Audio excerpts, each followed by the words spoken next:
It's a sight that can make any plant parent's heart sink. The vibrant, sculptural beauty you brought home from the nursery, a living piece of art, is now a shadow of its former self. The leaves are limp, the flowers have long since fallen, and you're left with a sense of failure, wondering where you went wrong. You might be thinking it's destined for the compost bin, but before you give up hope, I want you to reconsider.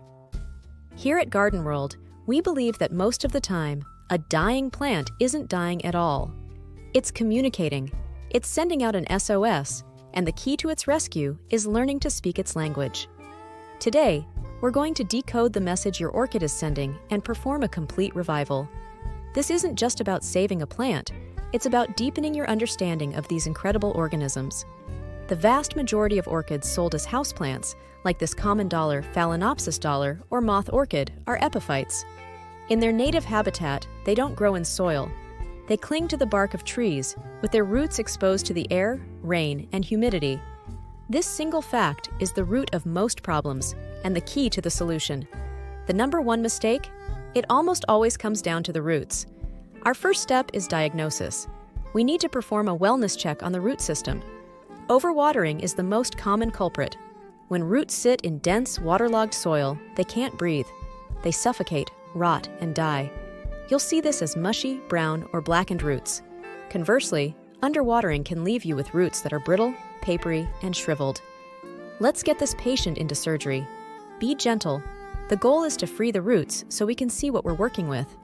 I'm letting all of this old, broken-down bark fall away. Now, we can see the full picture. See this? This root is plump and silvery green. That's a healthy orchid root, but this one, it's brown and feels soft and hollow when I squeeze it. That's rot. And this one is completely dry and papery. It's desiccated beyond saving. Our mission is to remove all the dead tissue so the plant can focus its energy on new, healthy growth. Using a pair of sterilized scissors or pruning shears, and sterilization is crucial to prevent infection, we're going to carefully trim away every single dead root. Be methodical. If it's mushy or papery, it goes. If it's firm, it stays. Don't be afraid if you have to remove a lot. Sometimes, a near-total root trim is the only way forward. Once the trimming is done, you have an optional but highly recommended step. You can give the remaining roots a quick antiseptic bath. A simple solution of 1 part 3% hydrogen peroxide to 2 parts water, or even a sprinkle of ground cinnamon, a natural fungicide, on the cut ends can help kill any lingering bacteria or fungal spores. Now, for the recovery suite, a new home. Orchids need exceptional drainage and aeration. That's why we use a special orchid mix, typically composed of bark chunks, charcoal, and perlite. This medium doesn't hold water like soil. It allows water to cascade over the roots, while the chunky structure creates air pockets, perfectly mimicking its life on a tree branch. I always recommend a clear plastic pot with extra ventilation.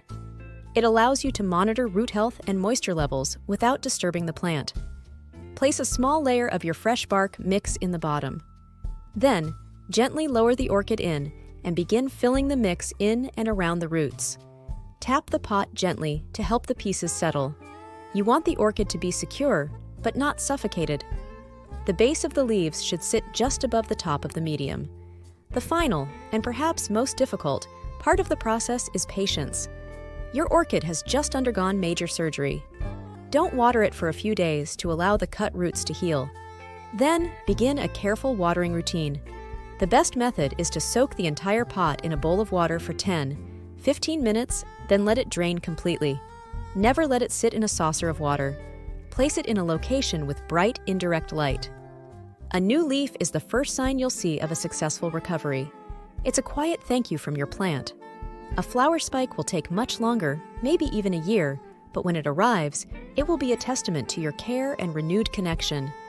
Reviving an orchid teaches us a fundamental lesson of gardening: to observe, to understand, and to respond not to what we think a plant needs, but to what it tells us it needs. You didn't just save a plant. You learned its language, you built a relationship, and that is the true reward. Thanks for joining us at Gardenwrld. If you've ever brought an orchid back from the brink, share your story in the comments below. We'd love to hear it. And for more guides to help you cultivate your green world, don't forget to subscribe. Happy gardening!